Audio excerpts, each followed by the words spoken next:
sesajen ini ada yang pro dan kontra. Kalau Anda sendiri? Jadi sesajen itu sesungguhnya kan persembahan, ya kan? Nah, ini dulu. Nenek moyang kita itu ada beberapa jalan survival. Seperti nyangkul. Nyangkul capek, akhirnya pelihara sapi. Sapi kan harus dikasih makan. Sekarang traktor. Traktor kan harus dikasih bahan bakar. Nah, dunia ini selain manusia yang kelihatan dan makhluk yang nampak, kan banyak sekali makhluk-makhluk yang tidak nampak. Nah, di zaman itu, sistem survivalnya banyak berhubungan dengan makhluk-makhluk di luar manusia. Kan eranya masih era seperti itu, era survival. Nah, itu sebenarnya tanggung jawab kiai untuk memutus mata rantai itu. Maka kiai harus memahami dunia itu. Dulu nenek moyang kita bagaimana yang ditembak Belanda nggak mempan.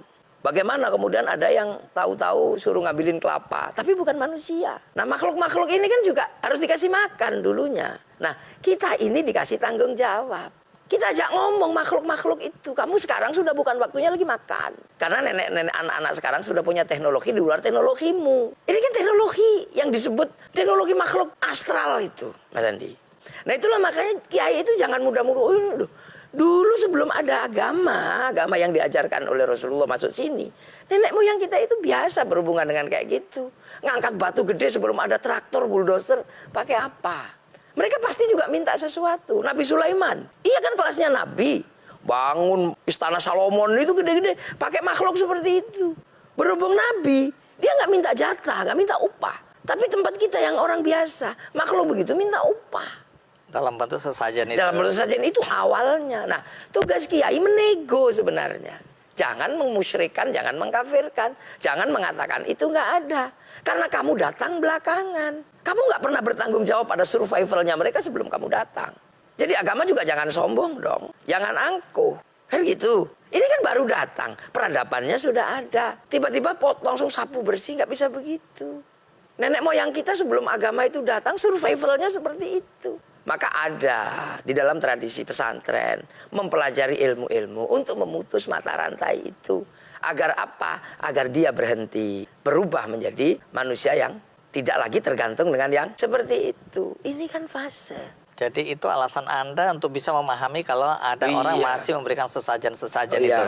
Oke, jadi melihatnya nggak bisa dari satu perspektif aja, itu agama gitu. Nah, itulah tugasnya ulama, tugasnya kiai. Jadi ibaratnya momong manusia itu dohiron wa batinan, dari yang kelihatan dan yang enggak kelihatan. Apakah itu pula termasuk yang membuat Anda juga waktu itu seakan-akan ya bisa memahami ketika ribut-ribut soal pawang. Karena di MotoGP itu, nah, itu kan ribut, ada Mbak Rara, pawang supaya nggak hujan, ya. Nah, kan orang banyak bilang, wah ini nggak bisa ini, ya syirik lah, musyrik lah, macam-macam tanggapan negatif ya dari perspektif agama. Nah, tapi kan Anda salah satu yang mengatakan nggak ada masalah sebenarnya ini. Nah, apakah itu alasan yang sama? Ya, air hujan itu misalnya kan bisa turun ketika ada air. Tapi ketika tidak ada air, bisa dibikin air hujan pakai teknologi. Artinya ini kan sesuatu yang sederhana saja. Jadi manusia bisa mengatur bagaimana hujan itu turun karena dia air. Air itu molekulnya bisa dipahami oleh manusia. Jadi ketika manusia bisa memahami molekul air, dia bisa bikin. Makanya ada yang bawa pesawat itu. Nah, dulu nenek moyang kita lebih efektif. Bahwa ada molekul-molekul dan partikel-partikel yang bisa tabrakan. Nah, itulah berdoa kan. Hanya masalahnya ketika MotoGP tidak ada kiai yang datang, udah deh biar saya aja yang berdoa, biar gak hujan, kan gak ada yang begitu. Akhirnya panitianya nyarinya yang pawang hujan. Coba tiba-tiba kalau ada ustadznya yang datang, ya sudah, kamu ini. Itu kan sama dengan mengatakan, ada orang mengatakan bank haram. Tapi ustadz yang mengatakan ketika yang utang bank itu datang ke tempat ustadz, ya udah daripada banknya haram, udah kamu aja yang saya utangi, kan gak ada juga. Nah, itu problem, dan itu di tengah masyarakat kita. Itu masih ada. Jadi yang kayak gitu mesti dipahami, dan itulah makanya itu tugas kiai. Makanya kiai itu kan tugasnya banyak, karena di Jawa itu kiai itu kan ada yang juga cuman manusia, Mas Andi. Ada kebo juga kiai selamat. Iya kan? Ada tombak kiai pleret. Jadi makanya multidimensi ini disematkan kepada seorang ulama yang dalam bahasa Jawa disebut kiai agar bisa mewakili mata rantai ini seperti apa. Mata rantainya tombak Kiai Pleret, mata rantainya tombak kebu Kiai Slamet, mata rantainya Kiai Haji. Kan gitu.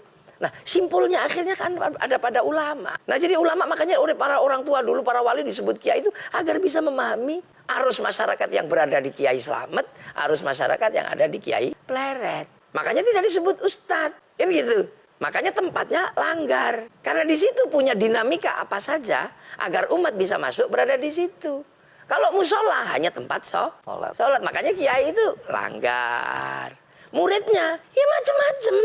Kalau tilmidun, muridun, itu hanya belajar agama. Tapi kalau santri, itu ya isinya ada yang sambat, nggak punya uang. Ada yang problemnya, makanya namanya sudah kiai. Makanya karena kiai dulu dipakein jubah. Tapi karena ustadz dipakein jubah, begitu kiai, jubahnya dipotong. Kan?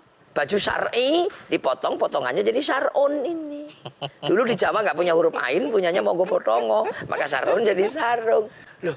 Kan orang tidak boleh, ini lebur bersama masyarakatnya. Maka sebutannya kiai. Sehingga dia harus memahami dimensi kiai-kiai yang lain. Karena kalau kiai ulama ini di luar struktur yang ini, itu kalau nggak ada wasitnya. Karena selalu mengatasnamakan Tuhan. Makanya oleh para orang-orang, oleh nenek moyang kita diturunkan. Kamu itu kiai. Sebagai manusia kamu kiai haji, seorang ulama. Tapi kamu harus bisa memahami mata rantainya. Kiai Pleret, Kiai Guntur Madu, yang gamelan. Makanya jangan heran kalau kiai itu dinamikanya insya Allah. Dan gak jarang orang tahan